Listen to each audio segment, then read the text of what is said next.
B J ಪಿಯವರು ಭಾಳ ಹುಮ್ಮಸ್ಸಿನಲ್ಲಿ ಮಾತಾಡಿದರು. ಎಲ್ಲಿದೆ 40% ಕಮಿಷನ್, ಇದು ಏನೋ ಸಲ್ಲದ ಆರೋಪ, ಸುಳ್ಳು ಆರೋಪ, ಹುಸಿ ಆರೋಪ ಅಂತೆಲ್ಲ ಹೇಳಿದ್ರು. ಯಾವುದೋ ಸಂದರ್ಭದಲ್ಲಿ ಕಾಂಗ್ರೆಸ್ನವರು ಕೂಡ ರೊಚ್ಚಿಗೆದ್ದು ಈ 40% ಕಮಿಷನ್ಗೆ ಸಂಬಂಧಪಟ್ಟಂಗೆ ಏನಾಗಿದೆ, ಕಳಪೆ ಕಾಮಗಾರಿಗಳು ಹೇಗಾಗಿದ್ದಾವೆ, ಅಕ್ರಮಗಳು ಹೇಗೆ ನಡೆದಿದ್ದಾವೆ ಅನ್ನುವ ನಿಟ್ಟಿನಲ್ಲಿ ಒಂದು ತನಿಖಾ ಆಯೋಗವನ್ನು ರಚಿಸಿತ್ತು. ಕಮಿಷನ್ ವಿಷಯದಲ್ಲಿ ಏನು ವ್ಯವಹಾರಗಳು ನಡೆದಿದ್ವು, ಎಲ್ಲಿ ಅಕ್ರಮಗಳಾಗಿದ್ದಾವೆ ಅನ್ನುವಕ್ಕೆ ಸಂಬಂಧಪಟ್ಟಂತೆ ಒಟ್ಟು 20,000 ಪುಟಗಳ ವರದಿಯನ್ನು ನೀಡಿದೆ. ನಮಸ್ಕಾರ, ವಾರ್ತಾ ಭಾರತೀಯ ವೀಕ್ಷಕರಿಗೆ 40% ಕಮಿಷನ್ BJPಗೆ 100% ಟೆನ್ಷನ್ ಎನ್ನುವಂಥ ಕಾರ್ಯಕ್ರಮಕ್ಕೆ ಸ್ವಾಗತ. ಯಾಕೆ ಈ ರೀತಿಯ 40% ಕಮಿಷನ್ ವಿಷಯದಲ್ಲಿ BJPಗೆ 100% ಟೆನ್ಷನ್ ಆಗಿದೆ ಅಂತಂದರೆ, ರಾಜ್ಯದಲ್ಲಿ ಈಗ ವಿಧಾನಮಂಡಲದ ಅಧಿವೇಶನ ನಡೀತಿದೆ.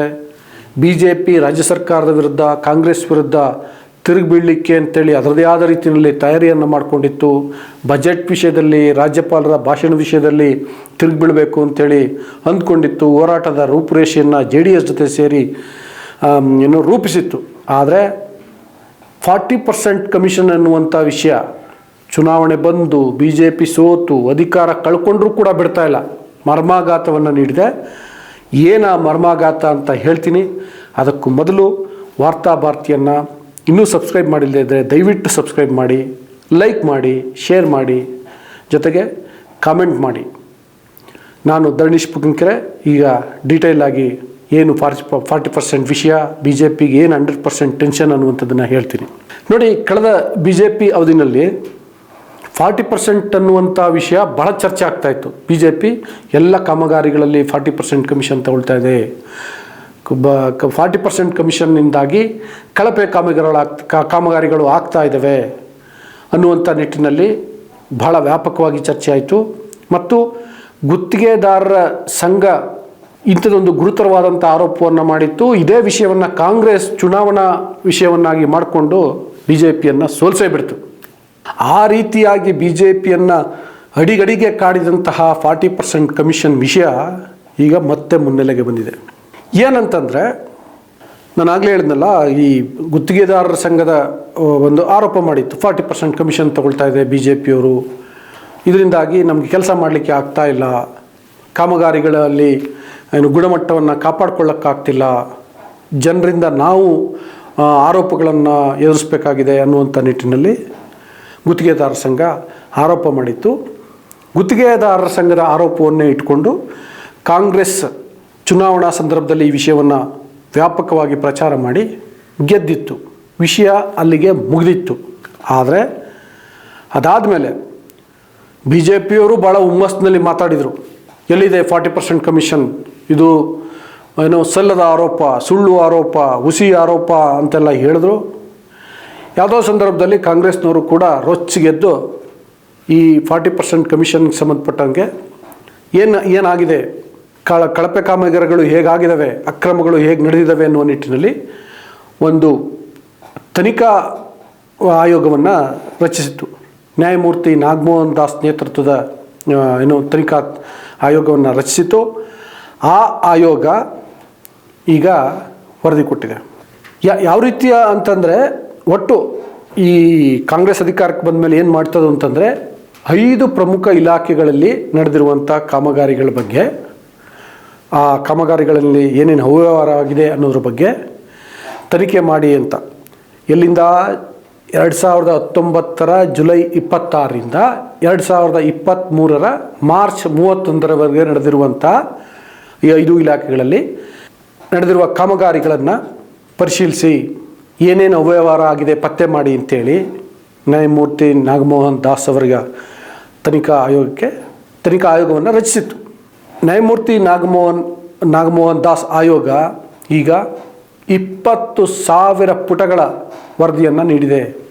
ಅಂದರೆ ಇಂದಿನ BJP ಸರ್ಕಾರದಲ್ಲಿ ಏನೇನು ಅಕ್ರಮಗಳಾಗಿದ್ದು, ಅಂದರೆ ಪರ್ಟಿಕ್ಯುಲರ್ಲಿ ಈ 5 ಇಲಾಖೆಗಳಲ್ಲಿ ಯಾವ ರೀತಿಯ ಕಾಮಗಾರಿಗಳಾಗಿತ್ತು, ಟೆಂಡರ್ ಪ್ರೋಸೆಸ್ ಹೇಗಾಗಿತ್ತು, ಮತ್ತು ಕಮಿಷನ್ ವಿಷಯದಲ್ಲಿ ಏನು ವ್ಯವಹಾರಗಳು ನಡೆದಿದ್ವು, ಎಲ್ಲಿ ಅಕ್ರಮಗಳಾಗಿದ್ದಾವೆ ಅನ್ನುವಕ್ಕೆ ಸಂಬಂಧಪಟ್ಟಂತೆ ಒಟ್ಟು 20,000 ಪುಟಗಳ ವರದಿಯನ್ನು ನೀಡಿದೆ.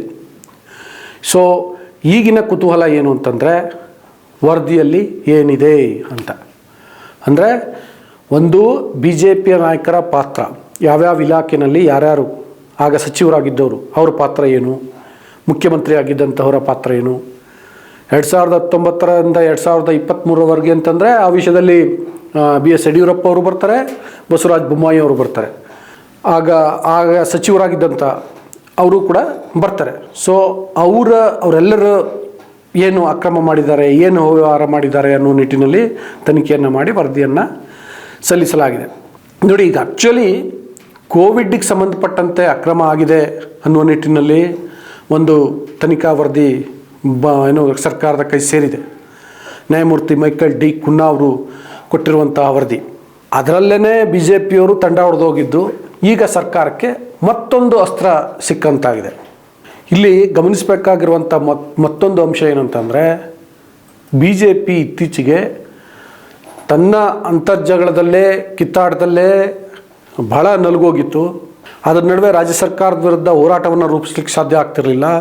JDS ಜೊತೆಗೆ ಹೆಸರಿಗೆ ಮಾತ್ರ ಮೈತ್ರಿ ಇದೆ ಅನ್ನೋ ರೀತಿಯಾದಂತಹ ಪರಿಸ್ಥಿತಿ ಇದೆ.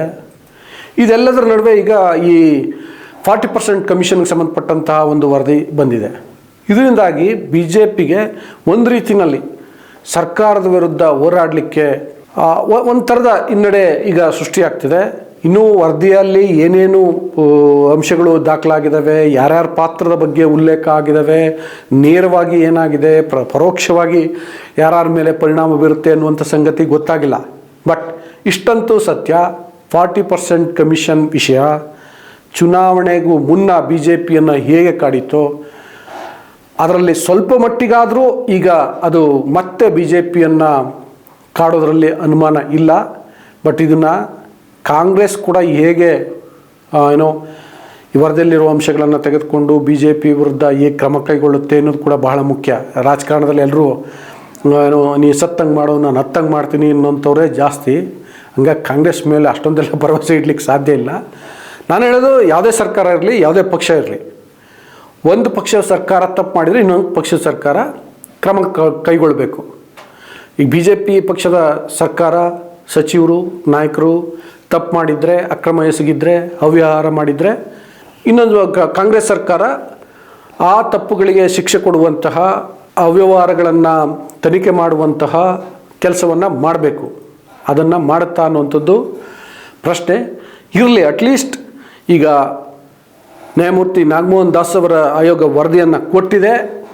ವರದಿಯಲ್ಲಿ ಏನಿದೆ ಅನ್ನೋದು ಬಹಿರಂಗ ಆಗಲಿ. ಜೊತೆಗೆ ತಪ್ಪಿತಸ್ಥರು ಯಾರೇ ಇರಲಿ, ಅದು ಶಿಕ್ಷೆ ಆಗಲಿ. ಶಿಕ್ಷೆ ಕೊಡುವಂತಹ ಅಂದರೆ ಅಂಥದ್ದೊಂದು ವಾತಾವರಣ ಸೃಷ್ಟಿಸುವಂಥ ಕೆಲಸವನ್ನು ಸರ್ಕಾರ ಮಾಡಲಿ ಅಂತ ಹೇಳ್ತಾ ಇವತ್ತಿನ ಈ ವಿಡಿಯೋವನ್ನು ಮುಗಿಸ್ತಿದ್ದೀನಿ. ನಮಸ್ಕಾರ.